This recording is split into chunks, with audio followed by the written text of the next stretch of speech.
السلام علیکم، میں ہوں شاہزیب خانزادہ۔ عمران خان گرفتار ہوں گے یا نہیں، آج سارا دن اس حوالے سے ڈرامائی پیش رفت ہوتی رہی۔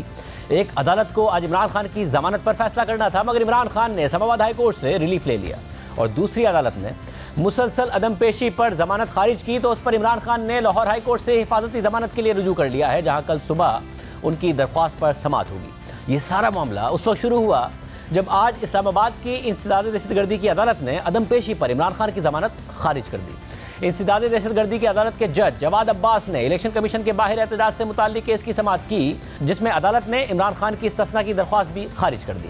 انسداد دہشت گردی کی عدالت نے آج عمران خان کو 1:30 بجے تک پیش ہونے کی مہلت دی تھی، لیکن وہ مقررہ وقت پر عدالت میں پیش نہیں ہوئے، جس پر عدالت نے فیصلہ سناتے ہوئے ان کی ضمانت خارج کر دی۔ دوران سماعت عدالت کا کہنا تھا کہ ایک بلٹ انجری پر کسی ملزم کو اتنی رعایت نہیں دی جا سکتی ہے، اگر اتنی رعایت دی گئی تو یہ تمام ملزمان کے لیے ہوگی، اور عدالت ایسی کوئی نظیر قائم کرنا نہیں چاہتی۔ بعد میں جج راجہ جواد عباس حسن نے تحریری فیصلے میں لکھا کہ عمران خان کو 10 مختلف سماعتوں پر پیشی کے 11 مواقع دیے، مگر وہ پیش نہیں ہوئے۔ عمران خان کی ضمانت قبل از گرفتاری کی درخواست 24 اکتوبر 2022 کو دائر ہوئی۔ عمران خان کو آج بھی 2 بار حاضری یقینی بنانے کے لیے کہا گیا، مگر وہ نہیں آئے۔ ضمانت کے معاملے کو غیر معینہ مدت تک طول نہیں دیا جا سکتا۔ عمران خان کی طبی بنیاد پر آج کی حاضری سے استثناء کی درخواست مسترد کی جاتی ہے۔ عدم حاضری پر عمران خان کی ضمانت قبل از گرفتاری کی درخواست بھی خارج کی جاتی ہے۔ درخواست ضمانت خارج ہونے کے بعد تحریک انصاف کے رہنما اور کارکن زمان پارک میں عمران خان کی رہائش گاہ پر جمع ہونا شروع ہو گئے، اور ساتھ ہی عمران خان کے وکلاء نے لاہور ہائی کورٹ میں حفاظتی ضمانت کی درخواست بھی دائر کر دی تاکہ عمران خان کو گرفتاری سے بچایا جا سکے۔ شام 6 بجے کے قریب جسٹس طارق سلیم شیخ نے درخواست پر فوری سماعت کی اور حکم دیا کہ عمران خان کو رات 8 بجے پیش کیا جائے۔ جسٹس طارق سلیم شیخ نے ریمانڈ دیے کہ حفاظتی ضمانت میں ملزم کی پیشی ضروری ہے، زیادہ مسئلہ ہے تو ایمبولینس میں آ جائیں، قانون سب کے لیے برابر ہے، اصولی طور پر مجھے یہ درخواست خارج کر دینی چاہیے، لیکن رعایت دے رہا ہوں۔ عمران خان کے وکیل نے کہا کہ سیکیورٹی کے مسائل ہیں۔ اس پر جسٹس طارق سلیم شیخ نے ریمانڈ دیے کہ ہم پولیس بھیج کر بلوا لیتے ہیں، ایک قانون ہے، ملزم کا یہاں پیش ہونا ضروری ہے، آپ کہیں تو آئی جی پنجاب کو سیکیورٹی کے لیے کہہ دیتا ہوں، لانا ہے تو 8 بجے تک لے آئیں، میں دیر تک کام کرتا ہوں۔ اس کے بعد جب دوبارہ سماعت شروع ہوئی تو جسٹس طارق سلیم شیخ نے ریمانڈ دیے کہ حفاظتی ضمانت کا پہلا اصول ملزم کی پیشی ہے۔ اس پر عمران خان کے وکیل نے کہا کہ ویڈیو لنک کے ذریعے پیش کرا دیتے ہیں، لیکن جسٹس طارق سلیم شیخ نے ریمانڈ دیے کہ جو طریقہ ہے اس پر عمل کریں، آپ اگر پیش کرنے کی گارنٹی دیں تو سماعت صبح کے لیے ملتوی کر دوں گا، اسٹریچر پر لائیں یا ایمبولینس میں لائیں، لیکن پیش کیے بغیر ضمانت نہیں ہوگی۔ اس مرحلے پر پی ٹی آئی رہنما فواد چودھری نے استدعا کی کہ صبح دلائل کے لیے سماعت رکھ لیں، لیکن جسٹس طارق سلیم شیخ نے ریمانڈ دیے کہ یہ نہیں ہوگا، صبح پیش ہونے کی یقین دہانی ہوگی تو سماعت ملتوی کروں گا۔ اس کے بعد عمران خان کے وکلاء نے مشاورت کے لیے وقت دینے کی استدعا کی، اور عدالت نے سماعت آج رات 8:15 بجے تک ملتوی کر دی تھی، اور 8:15 بجے دوبارہ سماعت ہوئی تو جسٹس طارق سلیم شیخ نے عمران خان کے وکلاء سے سوال کیا کہ عمران خان عدالت میں پیش کیوں نہیں ہو سکتے، تو عمران خان کے وکیل نے جواب دیا کہ عمران خان کو چلنے سے ڈاکٹرز نے منع کیا ہے۔ اس پر جسٹس طارق سلیم شیخ نے سوال کیا کہ عمران خان کو چلنے کے لیے کس نے کہا ہے۔ اس پر عمران خان کے وکیل نے جواب دیا کہ سیکیورٹی کے مسائل بھی ہیں، تو اس پر جسٹس طارق سلیم شیخ نے ریمانڈ دیے کہ سیکیورٹی میں دلوا دیتا ہوں۔ اس کے بعد عدالت نے سماعت صبح تک کے لیے ملتوی کر دی۔ اس کیس کا پس منظر یہ ہے کہ گزشتہ سال 21 اکتوبر کو توشہ خانہ ریفرنس میں الیکشن کمیشن نے عمران خان کو قومی اسمبلی کی ان کی نشست سے نااہل کر دیا تھا، جس کے بعد اسی دن تحریک انصاف کی کال پر ملک بھر میں اس کے کارکن اور رہنما سڑکوں پر نکل آئے، الیکشن کمیشن کے خلاف احتجاج کیا۔ الیکشن کمیشن کے دفتر کے باہر ہنگامہ آرائی بھی ہوئی، سڑکیں بلاک کی گئیں اور مختلف مقامات پر گھیراؤ کیا گیا۔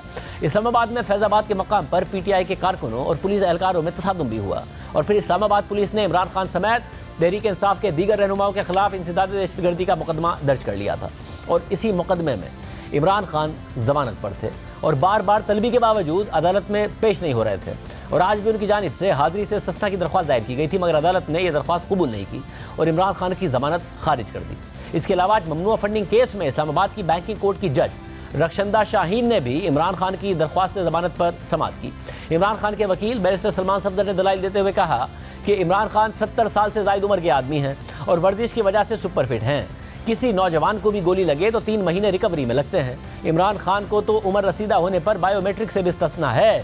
عمران خان کے وکیل نے ان کے ذاتی طور پر پیش ہونے کے لیے 3 ہفتوں کی مہلت مانگی۔ وکلاء کے دلائل مکمل ہونے کے بعد عدالت نے حکم دیا کہ عمران خان آج ہی عدالتی وقت ختم ہونے سے پہلے یعنی 3:30 بجے تک پیش ہو، لیکن اس حکم کے خلاف عمران خان نے فوری طور پر اسلام آباد ہائی کورٹ سے رجوع کر لیا، جہاں جسٹس محسن اختر کیانی اور جسٹس طارق جہانگیری نے فوری سماعت کرتے ہوئے بینکنگ کورٹ کو 22 فروری تک عمران خان کی درخواست ضمانت پر فیصلے سے روکنے کا حکم جاری کر دیا۔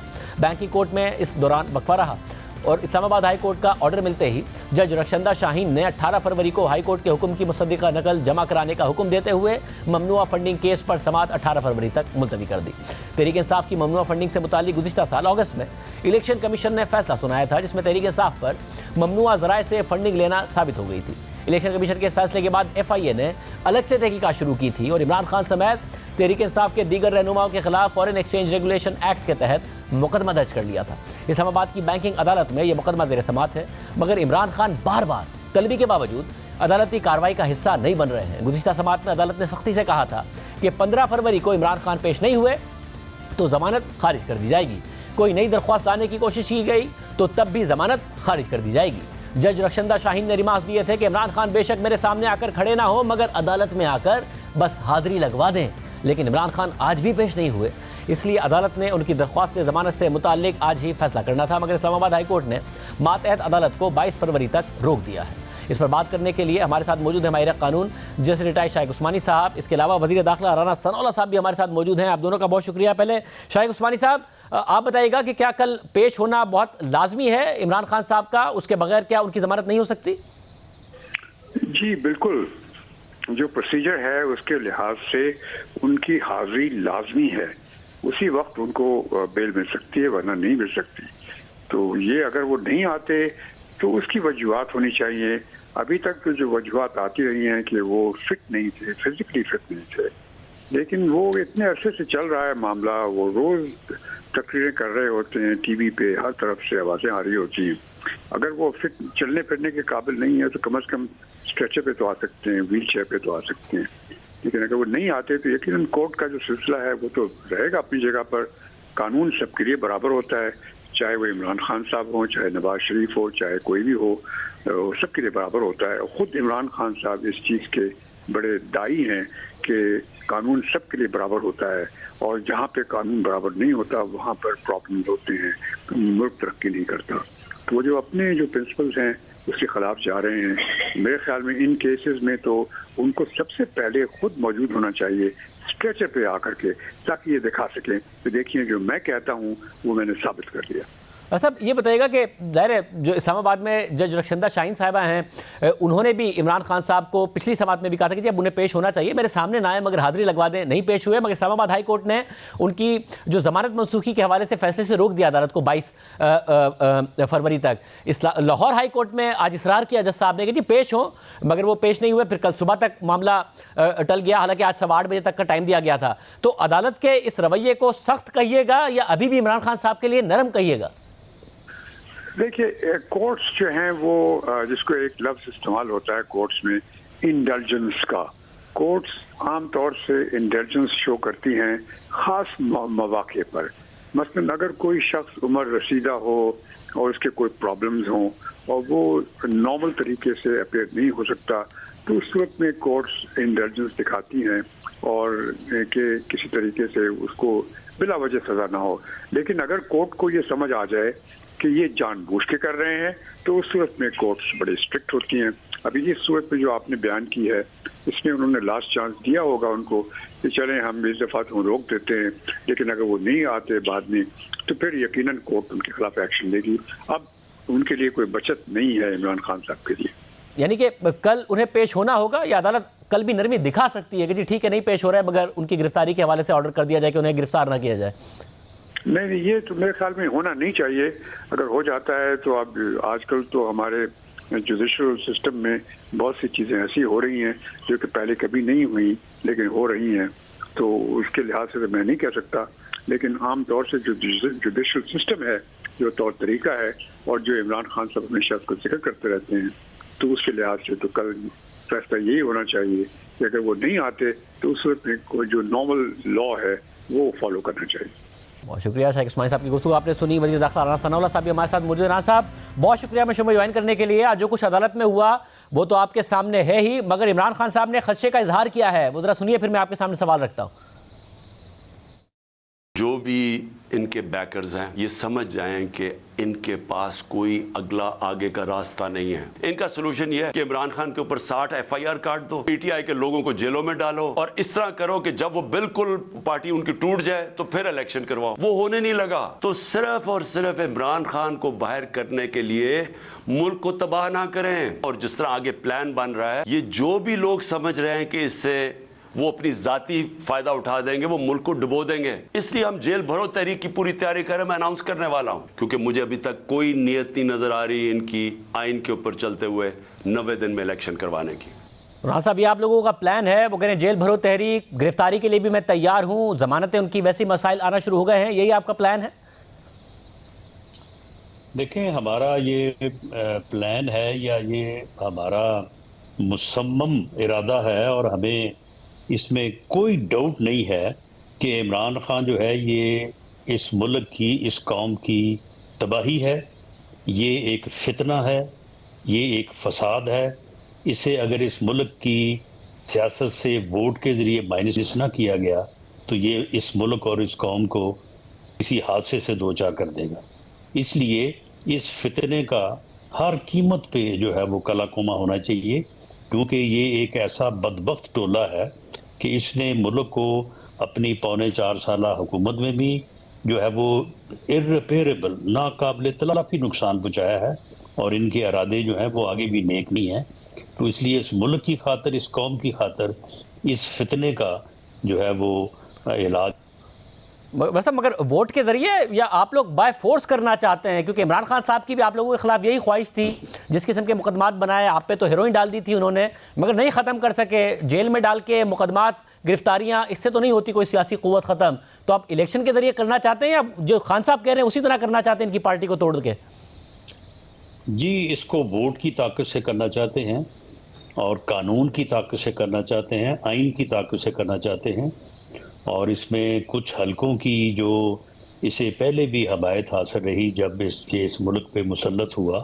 اس آدمی کے ارادے دیکھیں نا، اس آدمی کے ارادے کیا ہیں، کس فراوانی سے یہ جھوٹ بولتا ہے، کس طرح سے اپنے ذاتی مفاد کے لیے قومی مفادات کے خلاف جو ہے وہ سٹینڈ لیتا ہے، کس طرح سے یہ پچھلے 8 ماہ سے اس ملک کو ڈیفالٹ کرنے کے لیے جو ہے یہ اپنا ایڑی چوٹی کا جو ہے وہ زور لگا رہا ہے، کس طرح سے اس نے اس ملک میں انتقام کی سیاست کی اور اس ملک کی جو ہے وہ اکانومی کو تباہ مگر کیا۔ رانا صاحب اب تو وہ ریسیونگ اینڈ پر ہیں، وہ کہہ رہے ہیں اب تو میرے ساتھ انتقام ہو رہا ہے اور آپ ان کی گرفتاری کی تیاری کر رہے ہیں، ان کے رہنماؤں کی، مگر وہ خود ہی کہہ رہے ہیں میں گرفتاری کے لیے بھی تیار ہوں اور جیل بھرو تحریک اناؤنس کرنے والا ہوں۔ تو آپ ہینڈل کیسے کریں گے اس معاملے کو؟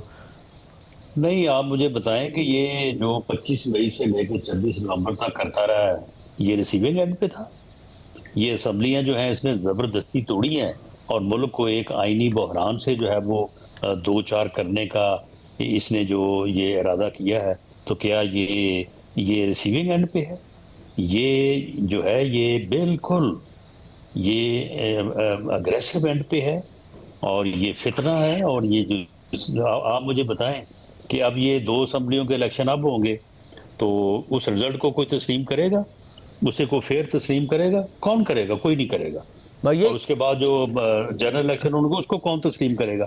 یعنی یہ جو آئین کی سکیم ہے، جو مستقل جو ہے یہ آئین کا تقاضا ہے، اس کو جو ہے وہ یہ ڈسٹرب کرنے کے اوپر تلا ہوا ہے۔ اس نے زبردستی جو ہے وہ اسمبلیاں توڑوائی ہیں، نہ کوئی وزیر اعلیٰ توڑنی چاہتا تھا، نہ کوئی ممبر جو ہے وہ توڑنی چاہتا تھا۔ مگر رانا صاحب ایسا اب یہی ہٹ دھرم انسان جو ہے یہ اگر ملک کی سیاست میں ہوگا تو کیا بنے گا اس ملک؟ تو رانا صاحب جو بھی آپ باتیں کر رہے ہیں، ظاہر ہے آپ واضح طور پر تو نہیں کہہ رہے ہیں، مگر عمران خان صاحب کی یہی خدشات ہیں کہ یہ ہمیں ختم کرنا چاہتے ہیں، بائی فورس ختم کرنا چاہتے ہیں، میری پارٹی توڑنا چاہتے ہیں، الیکشن نہیں چاہتے ہیں۔ تو آپ بھی اپریل میں الیکشن نہیں چاہتے ہیں، مگر شاید وہ آپ کے ہاتھ میں نہیں اور آپ کو لڑنے پڑیں گے کسی بھی صورت الیکشن۔ نہیں، دیکھیں، جو صورتحال ہے اس صورتحال کی نشاندہی کرنا ہمارا فرض ہے۔ اگر یہ فتنہ جو ہے یہ کل کو اس ملک کی تباہی کا باعث بنتا ہے تو ہمیں تو جو ہے نا وہ حکم اذان لا الہ الا اللہ، ہمیں تو اپنی صحیح بات جو ہے وہ کرنی چاہیے نا، قوم کے سامنے رکھنی چاہیے۔ یہ الیکشن جو ہیں یہ اس ملک میں افراتفری لے کے آئیں گے، انارکی لے کے آئیں گے۔ اس کا جو افراتفری اور انارکی کا ایجنڈا ہے اس کا وہ جو ہے وہ مقصد جو ہے وہ پورا ہوگا، اور یہ اس نے ایک مقصد کے تحت جو ہے یہ اسمبلیاں اس نے توڑی ہیں۔ اسے بھی معلوم ہے کہ الیکشن جو ہوگا اس الیکشن کے ریزلٹس جو ہیں وہ یعنی اگر آئین کی جو سکیم ہے کہ کیئر ٹیکر سیٹ اپ میں جو ہے وہ الیکشن ہونا چاہیے، باقی دنیا میں تو نہیں ہوتے، پاکستان میں کیوں یہ لیجسلیٹرز نے یا پارلیمنٹ نے یہ کیوں شک رکھی؟ اس کی وجہ یہ ہے کہ یہاں پہ تو کیئر ٹیکر سیٹ اپ کے ہوتے ہوئے الیکشن کے ریزلٹس کو تسلیم نہیں کیا جاتا، تو چاہیے جائے گا کہ مخالف حکومتیں ہوں اور وہ بھی حصہ لے رہی ہوں، دوسرے بھی حصہ لے رہے ہوں، تو اس رزلٹ کو جو ہے وہ تسلیم کیا جائے۔ یعنی یہ اس ملک کی تباہی کا نسخہ ہے جو اس نے بڑے محنت سے جو ہے وہ اس نے یہ لے کے آیا ہے۔ اب اس کے متعلق ہمیں بالکل ہم تو اپنا سٹانس، اپنا ورژن جو ہے وہ پوری قوم کے سامنے، آپ کے سامنے، پوری قوم کے سامنے، عدلیہ کے سامنے، سب کے سامنے رکھیں گے۔ اس کے بعد پھر جو بھی ہوتا ہے ملک سب کا ہے، مگر اللہ مالک ہے۔ ٹھیک ہے، اب لاہور ہائی کورٹ نے تو اس حوالے سے فیصلہ دے دیا کہ تاریخ دی جائے، ظاہر ابھی تک تاریخ نہیں آئی ہے، الیکشن کمیشن کے بھی اجلاس ہو رہے ہیں، گورنر کا بھی ایک موقف ہے، دیکھتے ہیں عدالت اس حوالے سے کیا کرتی ہے۔ مگر پھر ایک دن تاریخ پر الیکشن ہو، اس کا تو پھر یہی حل ہے کہ آپ لوگ وفاق میں بھی کہہ دیں کہ جی ٹھیک ہے پھر ہم ایک ساتھ ہی الیکشن میں جا رہے ہیں، ادروائز عمران خان صاحب تو نہیں مانیں گے کہ آپ اپریل سے اکتوبر میں چلے جائیں صوبائی اسمبلی کے الیکشن کے لیے، نہ عدالتیں مانتی نظر آتی ہیں۔ یعنی پوری قوم کو ایک آدمی جو ہے وہ اپنی ضد، اپنی ہٹ دھرمی اور اپنی غنڈہ گردی کے سے جو ہے وہ آگے لگا لے اور پوری قوم جو ہے وہ آگے لگ جائے۔ یعنی پہلے دونوں اسمبلیاں جو ہیں وہ اس نے بدماشی سے اور ہٹ دھرمی سے چڑھوائی ہیں۔ آپ نے جس طرح سے یہ سارا واقعہ ہوا ہے، آپ کو پتا ہے کہ جب یہ آیا انسانوں کا سمندر لے کے دعویٰ اس نے کیا تھا میں پنڈی جا رہا ہوں، جب یہ وہاں ایئرپورٹ پہ روکا رہا اور اسے انتظار کرنا پڑا، جب یہ ہیلی کاپٹر پہ آیا تو اس نے پھر جائزہ لیا کہ میں دیکھوں کہ کتنے لوگ، کتنا سمندر کٹا ہے، وہاں پہ خود تھا ہی کوئی نہیں۔ تو اس بعد اس نے ضد میں آ کے کہ یہ دونوں حکومتیں جو ہیں انہوں نے کچھ ہی نہیں کیا اور انہوں نے جو ہے وہ لوگ نہیں لے کے ہے، تو اس نے جو ہے وہ اگریشن میں آ کے، غصے میں آ کے جو ہے وہ اسمبلیوں کو اس نے جو ہے وہ توڑا۔ تو اس آدمی کے آگے پوری قوم اگر اس طرح سے جو ہے وہ اس کے آگے دوڑنا شروع کر دے گی تو پھر تو یہ جو ہے وہ اس قوم کو ڈبو کے چھوڑے گا۔ ویسے مگر آج انہوں نے کہا ہے کہ ملک بند کر سکتے ہیں، ہم سب سے بڑی جماعت ہے، ملک بند کر سکتے ہیں، مگر اس سے ملک کا نقصان ہوگا، اس لیے ہم نہیں چاہتے کہ ہم سڑکوں پر آئیں۔ شاہ زیب یہ 25 کو بھی مئی کو بھی یہی دعوے کر کے آیا تھا اور اس کو جس طرح سے نکالا تھا یہاں سے، یہ آپ کے علم میں ہے۔ 26 کو بھی یہ انسانوں کا سمندر لے کے آنے کا دعویٰ کر کے آیا تھا۔ میں ذاتی طور پہ میں اس بات کی ذمہ داری لیتا ہوں، اس کی ایسی تیسی یہ بند کر کے دکھائے مجھے۔ آپ کہہ رہے ہیں کہ اگر سڑکوں پر آنا ہے تو آ جائیں؟ گورنمنٹ جو ہے اگر 25 تو آئے یہ سڑکوں کے اوپر، آئے یہ سڑکوں کے اوپر، اس کا وہ علاج ہم کریں گے کہ یہ یاد کرے گا۔ اچھا اس کی مگر بھول ہے اس کی، یہ حکومت کی میں سمجھتا ہوں کہ حکومت نے 25 مئی کو بھی میری ریکویسٹ کو نہ مان کے جو ہے وہ، میں آج بھی کہتا ہوں کہ غلط کیا، اور 26 جو ہے وہ نومبر کو بھی اگر یہ آتا اسلام آباد کی طرف تو اس کو معلوم ہو جاتا۔ میں بالکل میں ایمان کی حد تک سمجھتا ہوں کہ یہ آدمی جو ہے یہ اس ملک کے لیے فتنہ ہے۔ اس آدمی کو جو ہے وہ اگر آپ ووٹ کی طاقت سے مائنس نہیں کریں گے، یہ نہ اس ملک میں جمہوریت چلنے دے گا، نہ اس ملک میں جو ہے وہ ڈیموکریٹک سسٹم چلنے دے گا، یہ آدمی اس ملک کی تباہی کا باعث بنے گا۔ یہ بات میری آج نوٹ کر لیں، اب کل کو حالات کا پتہ نہیں ہے کہ حالات کس طرف جاتے ہیں، لیکن یہ میری بات آپ نوٹ کر لیں۔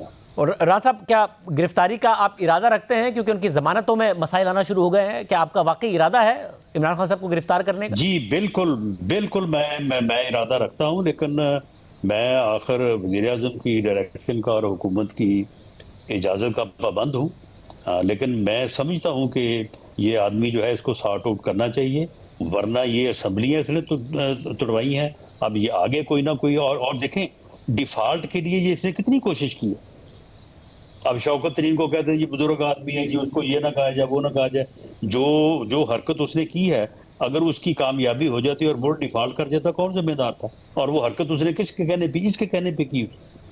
جیسا مگر جو غلط کام کیے ہیں اس پر ٹرائل ہو سکتا ہے نا راز صاحب، کیونکہ آپ نے گرفتار کر کے دیکھ لیا، آپ لوگ تو خیر لمبا لمبا آپ لوگ کسی قسم مگر رانا صاحب آپ تو دیکھیں نا، آپ لوگ تو سال گرفتار رہے، 6 مہینے گرفتار رہے، بہت برے حالات میں آپ کو گرفتار رکھا گیا، مگر آپ لوگوں کا کچھ نہیں بگڑا. آپ لوگوں نے ابھی جو ان کی گرفتاریاں کی ہیں، کوئی 5 دن، کوئی 8 دن، کوئی 10 دن، اس سے آپ لوگوں کو کیا فائدہ ہو گیا یا ان کا کیا بگڑ گیا؟ تو گرفتار کر کے کیا ہونا ہے؟ ٹرائل کیجئے اگر کوئی آپ کو لگتا ہے مقدمے میں کوئی میرٹ نظر آتی ہے آپ کو. نہیں، ٹرائل جو ہے وہ جو بھی اس نے کیا اس کا جو قانون کے مطابق مقدمہ بنتا تھا وہ ہم نے کیا، ورنہ اس کے اوپر جو ہے کوکین ڈالی جا سکتی ہے. پیتا ہے روز یہ کوکین جو ہے وہ، یہ اپنا جو ہے آئس پیتا ہے، یہ وہ اس کے اوپر جو ہے وہ ڈالی جا سکتی ہے.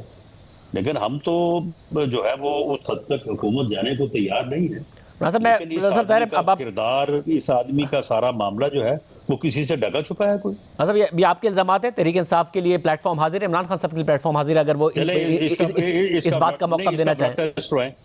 نہیں، اس کا بلڈ ٹیسٹ کروائیں. چلیں، اگر اس کا بلڈ ٹیسٹ کروائیں، اگر یہ کوکین اور جو ہے یہ اپنا آئس کا یہ ایڈکٹ نہ نکلے تو آپ جو ہے نا میں استعفیٰ دینے کو تیار ہوں. رانا صاحب اگین یہ آپ کے الزامات ہیں. میں تحریک انصاف کو دعوت ہے اس پروگرام میں، عمران خان صاحب کو کہ اپنا موقع دینا چاہیں دے سکتے ہیں. مگر رانا صاحب مگر میں آدمی کوکین پی کے جو ہے یہ اپنا ملک کو جو ہے وہ تباہی کی طرف جو ہے وہ لے کے جانا چاہتا ہے، اور پوری قوم جو ہے وہ بالکل جو ہے وہ خاموشی سے جو ہے وہ اس تماشے کو دیکھے، اور ہمارے ادارے جو ہیں وہ بھی اس میں جو ہے وہ اپنا رول ادا نہ کرے. آپ مجھے بتائیں کہ آج جو بیل اور جو ریلیف اس کو اسلام آباد ہائی کورٹ سے دیا گیا ہے، کوئی ہے کوئی بات کرنے والی ہے اس کی؟ مجھے مثال دکھائیں، پوری دنیا میں مثال دکھائیں، یا پاکستان میں مجھے 74-75 سالوں سے جو ہے مجھے اس کی کوئی مثال دکھائیں. یہ کتنا مایوس کن ہے، یہ کتنی جو ہے وہ تو رانا صاحب پھر آپ یہ جو آپ مایوسی کا اظہار کر رہے ہیں، اگر آپ نے گرفتاری کی کوشش کی بھی تو نظر آ رہا ہے نا آپ کو کہ 3-4 دن سے زیادہ آپ گرفتار رکھ نہیں پائیں گے. یہ وہ والا ماحول نہیں ہے جو آپ لوگوں کے کیس میں تھا کہ 6-6 8-8 مہینے سال ضمانت نہیں ہوتی تھی. تو پھر آپ نے کیا حاصل کر لینا ہے عمران خان صاحب کو؟ آپ میرٹ پر ہی پھر کیس چلائیے، کیوں گرفتار کرنا ہے؟ دیکھیں شاہ صاحب، میرٹ پہ کیس بھی جو ہے وہ چلیں گے. یہ توشہ خانہ میرٹ پہ چل رہا ہے نا، وہ ٹیرین وائٹ کا بھی میرٹ پہ چل رہا ہے، میرٹ پہ بھی چلیں گے. اور باقی معاملات یہ ہے کہ ہمیں اپنا جو رول ہے وہ ادا کرنا چاہیے اس ملک کی خاطر، اس قوم کی خاطر. باقی اس میں جو بھی پھر نتیجہ آتا ہے تو وہ ذمہ داری تو پھر سب ہے. اگر اس طرح کا ریلیف اس کو دیا جائے گا، اور اگر اس طرح سے جو ہے وہ اس کو لاڈلا بنا کے جو ہے وہ اس کو ملک کو تباہ کرنے کے لیے جو ہے وہ اس سے کھیل کھلوایا جائے گا، تو پھر اس کی ذمہ داری جو ہے وہ سب پہ ہی ہوگی. یہ ملک کوئی اکیلا حکومت کا یا میرا یا آپ کا تو نہیں ہے، سب کا ہے. ویسے یعنی جو اس وقت جیسے معاملات چل رہے ہیں، آپ کو عمران خان صاحب کے خلاف کوئی فیصلہ آتا نظر نہیں آ رہا ہے، اس لیے آپ گرفتاری چاہتے ہیں. آپ کو نہیں لگتا کہ چاہے ٹیرین وائٹ کا کیس ہو، دیگر کیسز ہوں، اس میں ان کے خلاف کوئی کنوکشن ہوگی، چاہے وہ ممنوعہ فنڈنگ کا کیس ہو، کوئی کنوکشن نہیں نظر آ رہی ہے آپ کو؟ شاہ زیب آپ مجھے بتائیں کہ جو ٹیرین وائٹ ہے، کوئی شک ہے کہ وہ اس کی بیٹی نہیں ہے؟ اور اگر وہ اس کی بیٹی ہے تو یہ تو پھر یہ کہتا تھا ریاست مدینہ میں تو پھر اس کا انجام سنساری ہے. ایسے بندے کو سنسار ہونا چاہیے اس کو. ایسا مگر فیصلہ تو شک ہے اس میں، اس میں شک ہے. جمائمہ خان صاحبہ نے بھی ابھی انٹرویو دیا ہے جس میں انہوں نے بھی کہا ہے، انہوں نے بھی اس بات کا ذکر کیا، مگر فیصلہ تو عدالتوں نہیں دینا ہے نا. میں یہ کہہ رہا ہوں آپ کو عدالتوں سے فیصلے کی امید نہیں ہے. نہیں تو چلے پھر عدالتوں نے اگر فیصلہ کرنا ہے تو پھر میں یہ تو نہیں کہتا کہ ہم نے کرنا ہے، عدالتوں نے ہی کرنا ہے. اور یہ جو توشہ خانہ کا کیس ہے، آپ مجھے بتائیں اس میں کوئی شک ہے کہ اس نے یہ ساری جو ہے وہ کرپشن، گھٹیا کرپشن جو اب نہیں کی؟ وہ جو رسید اس نے بنائی تھی وہ آپ نے دیکھی، وہ آپ کو معلوم ہے نا، اس رسید کا پھر یعنی جعلی رسید ہے. بس میں پھر یہ کہہ رہا ہوں صاحب، اگر آپ کنوینسڈ ہوتے کہ ان کیسز میں فیصلہ ان کے خلاف آ جائے گا تو پھر گرفتاری کی ضرورت نہ محسوس کرتے. جب آپ اتنے کنوینسڈ ہیں کہ آپ نے گرفتار کرنا ہے تو یا تو آپ نے حساب برابر کرنا ہے، پھر آپ کو لگتا ہے کہ ان کی کنوکشن ہونی نہیں ہے. نہیں، کوئی حساب برابر نہیں کرنا، کوئی حساب برابر نہیں کرنا. دیکھیں اگر ایک آدمی جو ہے وہ آپ نے بات کی تھی کہ وہ کہتا ہے کہ جی میں سڑکوں پہ آؤں گا، میں یہ کر دوں گا، اگر یہ ایسا کرے گا تو پھر باقی تو کیس جو ہے وہ چل رہے ہیں، ٹھیک ہے، اس میں پروسیکیوشن جو ہے وہ، بلکہ وہ کیس بڑے جاندار ہیں، ان کا فیصلہ جب ہوگا عدالت سے تو اس میں یہ سزا سے نہیں بچ سکتا. لیکن اگر وہ یہ چاہتا ہے نا کہ میں انسانوں کا سمندر لے کے آؤں گا اور میں اس طرح سے جو ہے وہ ساری چیزوں کو ڈسٹرب کروں گا، تو اس کے نتیجے میں نے کہا ہے کہ بالکل اس کو 25 مئی کو بھی گرفتار کرنا چاہیے تھا، اور اب اگر یہ نکلے گا اس معاملے میں تو بالکل اس کو گرفتار کرنا چاہیے تاکہ یہ امن و امان کی صورتحال پیدا نہ کر سکے۔ بہت شکریہ وزیر داخلہ کی گفتگو آپ نے سنی۔ تحریک انصاف کے لیے پلیٹ فارم حاضر ہے، عمران خان صاحب کے لیے حاضر ہے، ہم نے دعوت بھی بھیجی ہے کہ وہ آئیں اور ان الزامات کا جواب دیں۔ ایک بریک پروگرام میں شامل کرتے ہیں۔ حکومت نے آئی ایم ایف کے ساتھ اسٹاف لیول معاہدہ کرنے کے لیے پیشگی اقدامات میں تیزی کر دی ہے۔ بجلی اور گیس کی قیمتوں میں اضافے کے بعد حکومت نے سیلز ٹیکس 17 سے بڑھا کر 18% کر دیا ہے۔ سگریٹ پر فیڈرل ایکسائز ڈیوٹی گزشتہ رات ہی بڑھا دی گئی تھی، جس کے بعد آج وزیر خزانہ اسحاق ڈار نے قومی اسمبلی میں 170 ارب روپے کا منی بجٹ بھی پیش کر دیا ہے، جس میں لگژری آئٹمز پر ڈیوٹی کی شرح 25% تک بڑھا کر 60 سے 70 ارب روپے کا ٹیکس جمع کرنے کا ہدف رکھا گیا ہے۔ جبکہ آج اسپیکر قومی اسمبلی راجہ پرویز اشرف نے اعلان کیا کہ یہ بل قائمہ کمیٹی میں پیش نہیں کیا جائے گا، جس کے بعد آج ہی اس بل کو سینٹ میں بھی پیش کر دیا گیا۔ آج کے بجٹ میں حکومت نے ایک ساتھ سگریٹ، مشروبات، الیکٹرانکس، موبائل فونز، لیپ ٹاپس، لگژری آئٹمز، شادی کی تقریبات، ایئر ٹکٹس، سیمنٹ اور کئی مختلف کیٹیگریز میں ایک ساتھ ٹیکس اور فیڈرل ایکسائز ڈیوٹی میں اضافہ کر دیا ہے۔ حکومت نے امیر طبقے پر اضافی ٹیکس لگانے کی حکمت عملی کے تحت اب لگژری آئٹم پر جی ایس ٹی کی شرح کو 17% سے بڑھا کر اس پر 25% کی بلند سطح پر لے جانے کا فیصلہ کیا ہے۔ جو ایئر ٹریول ہے وہ فرسٹ کلاس اور بزنس کلاس میں جو کہ فیڈرل ایکسائز ڈیوٹی ہے 20% آف دی ایئر ٹکٹ یا 50,000 روپے جو بھی زیادہ ہو، وچ ایور از ہائر۔ شادی کی تقریبات کے بلوں پر 10% کی شرح سے withholding adjustable advance income tax نافذ کیا جائے گا۔ سگریٹ، ایریٹڈ اور شوگری جو ڈرنکس ہیں جو فیڈرل ایکسائز ڈیوٹی کی شرح میں اضافہ تجویز کیا جا رہا ہے۔ سیمنٹ پر جو فیڈرل ایکسائز ڈیوٹی 1.5 روپے فی کلو گرام تھی اس کو بڑھا کر 2 روپے فی کلو گرام کرنے کی تجویز ہے۔ جی ایس ٹی کی شرح کو 17% سے بڑھا کر 18% کیا جا رہا ہے۔ آج قومی اسمبلی سے خطاب کے دوران وزیر خزانہ نے اعلان کیا کہ ایف بی آر اس سال اپنی ٹیکس محصولات کا ہدف حاصل کر لے گا۔ حکومت کو اعتماد ہے کہ آئی ایم ایف پروگرام کی بحالی ہو جائے گی، لیکن موڈیز کی تجزیہ کار کا ماننا ہے کہ پاکستان کی معیشت کی بحالی کے لیے صرف آئی ایم ایف کا پیکج کافی نہیں ہے۔ خبر رساں ادارے رائٹرز میں سواتی بھٹ اور جبران نیئر پیش امام کی رپورٹ کے مطابق موڈیز کی تجزیہ کار کیٹرینا نے کہا ہے کہ رواں سال کے پہلے 6 ماہ میں پاکستان میں مہنگائی کی شرح 33% ہو سکتی ہے۔ صرف آئی ایم ایف کے پیکج سے پاکستان کی معیشت بحال ہونے کا امکان نہیں ہے۔ معیشت کی بحالی کے لیے صرف آئی ایم ایف کا بیل آؤٹ پیکج کافی نہیں ہے۔ پاکستانی معیشت کو مسلسل اور حقیقی طور پر مضبوط اور مستقل معاشی مینجمنٹ کی ضرورت ہے، لیکن ایک ایسے وقت میں جہاں ملک کے زر مبادلہ کے ذخائر 3 ارب ڈالر سے بھی نیچے گر چکے ہیں اور صرف 2.5 ہفتوں کی درآمدات کے لیے کافی ہیں، وہاں آئی ایم ایف پروگرام کے ساتھ ساتھ دوست ممالک کی بھی امداد ضروری ہے۔ ان کے طرف سے اضافی ڈپازٹس کی ضرورت ہے جن کی ابھی تک یقین دہانی نہیں کرائی گئی ہے۔ دوسری جانب جیسے جیسے آئی ایم ایف پروگرام کے قریب جا رہی ہے حکومت، ویسے ویسے انٹر بینک اور اوپن مارکیٹ میں روپے کی قدر میں بہتری آ رہی ہے۔ انٹر بینک میں ڈالر 1 روپے 96 پیسے سستا ہو کر آج 265 روپے 38 پیسے کا ہو گیا ہے، جبکہ اوپن مارکیٹ میں ڈالر 2.5 روپے سستا ہو کر 268 روپے 5 پیسے کا ہو گیا ہے۔ ساری صورتحال پر بات کریں گے۔ ہمارے ساتھ سابق وزیر خزانہ اور ماہر معیشت ڈاکٹر حفیظ پاشا صاحب موجود ہیں۔ پاشا صاحب بہت شکریہ۔ پاشا صاحب ظاہر ہے 170 ارب روپے کے اضافی اقدامات، منی بجٹ آیا، ٹیکس لگائے گئے ہیں، مگر آپ نہیں سمجھتے کہ بات تو ٹیکس ریفارمز کی ہوتی ہے، وہ کہیں پہ بھی نظر نہیں آتے؟ آئی ایم ایف کی شرائط پوری کرنے کے لیے، ٹیکس اہداف پورے کرنے کے لیے جو پہلے سے ایریاز ہیں وہاں پر ٹیکس لگا دیا حکومت نے، جہاں ریفارمز ہو سکتے ہیں، ٹیکس ریٹ بڑھ سکتا ہے، وہ ویسا کا ویسے چھوڑ دیا۔ بسم اللہ الرحمن الرحیم۔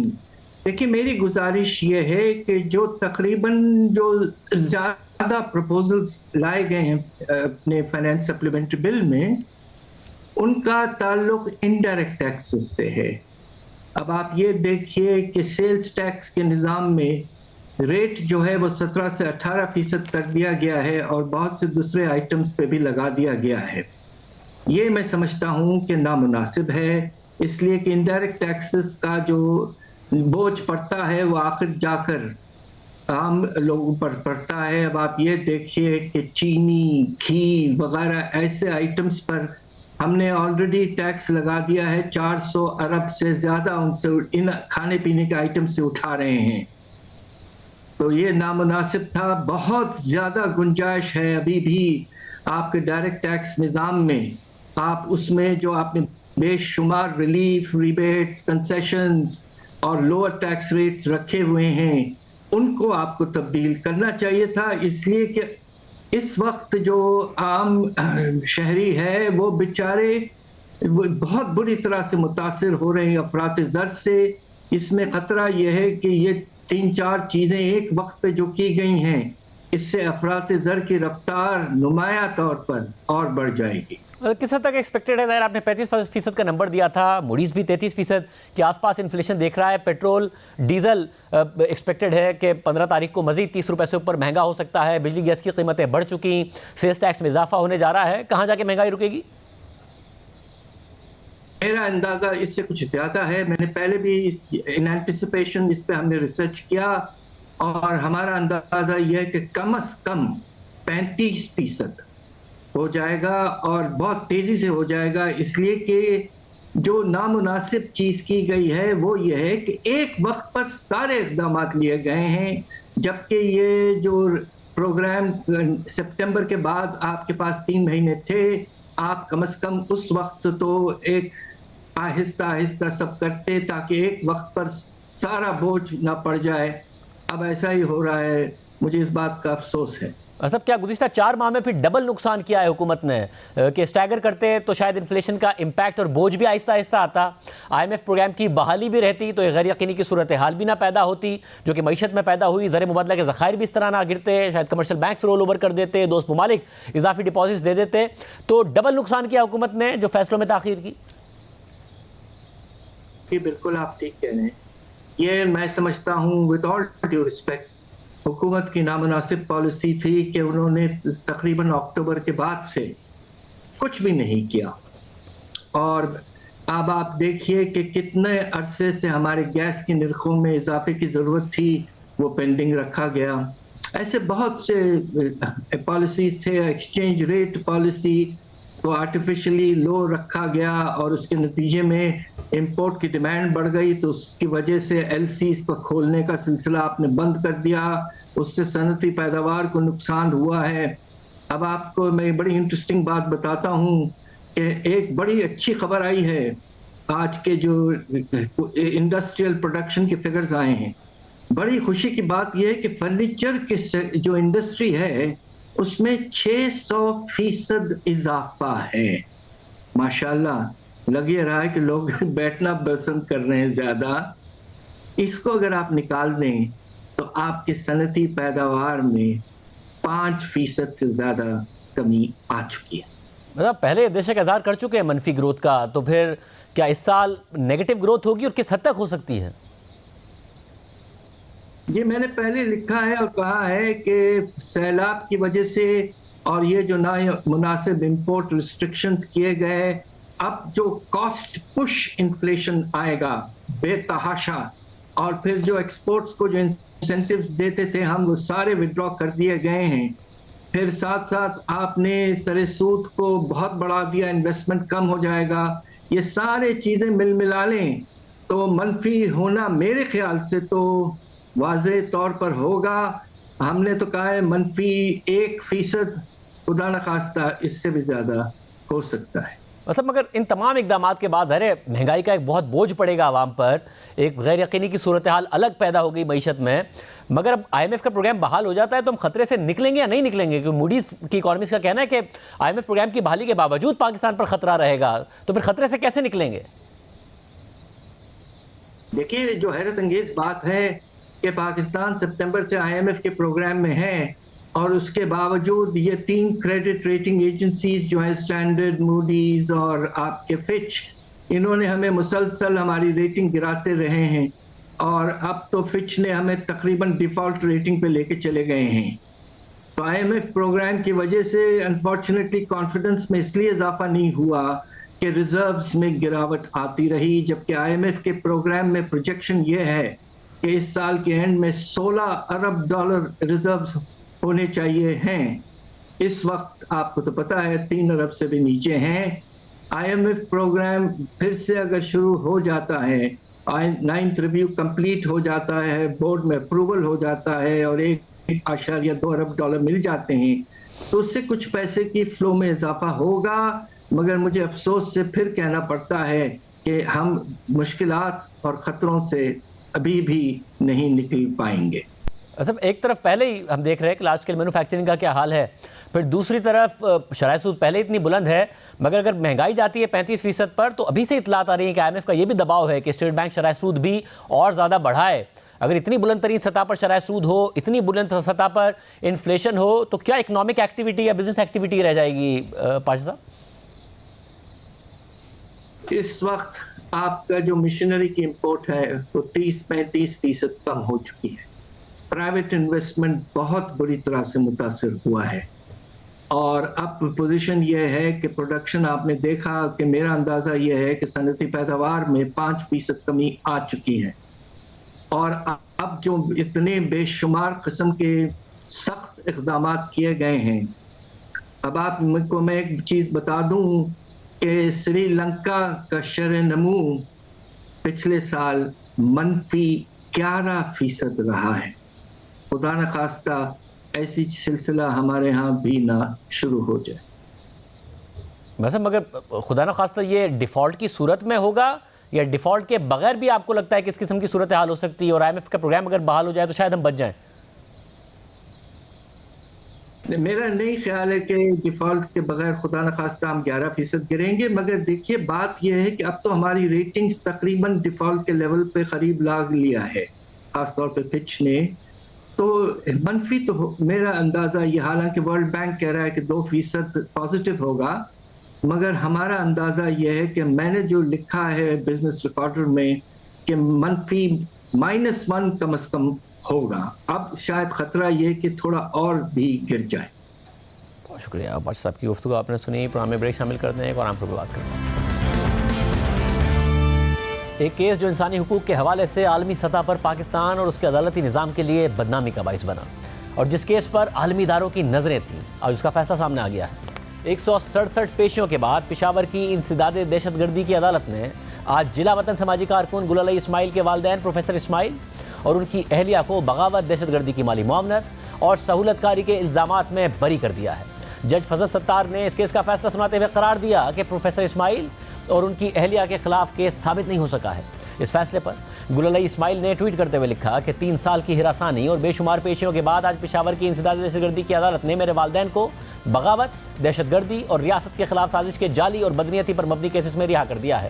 میں ان سب کی شکر گزار ہوں جو اس مشکل وقت میں ہمارے ساتھ کھڑے رہے. اہم بات یہ ہے کہ گل علی اسماعیل اور ان کے والدین سے متعلق کیسز کا آغاز 2018 سے ہوا. پی ٹی ایم کے جلسے میں فوج کے خلاف تقریر کے الزام میں گل علی اسماعیل کو اکتوبر 2018 میں لندن سے واپسی پر اسلام آباد ایئرپورٹ سے پہلی دفعہ گرفتار کر لیا گیا. پھر فروری 2019 میں پی ٹی ایم رہنما ارمان لونی کی ہلاکت کے خلاف مظاہرے پر انہیں دوسری دفعہ گرفتار کیا گیا، مگر مئی 2019 میں گل علی اسماعیل کو ایک بار پھر گرفتار کرنے کی کوشش کی گئی.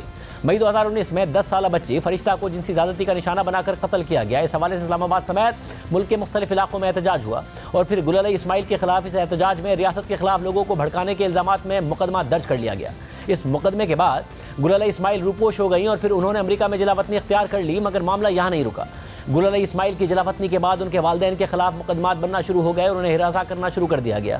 ایک طرف ان کے خلاف FIA متحرک ہو گئی تھی تو دوسری طرف CTD نے بھی مقدمات بنانا شروع کر دیے تھے. جولائی 2019 میں CTD نے گل علی اسماعیل اور ان کے والدین کے خلاف مقدمہ درج کیا، مگر گزشتہ سال انسداد دہشت گردی کی عدالت نے گل علی اسماعیل اور ان کے والدین کے خلاف اس عبوری چالان میں عدم شواہد کی بنیاد پر فرد جرم عائد کرنے سے انکار کر دیا.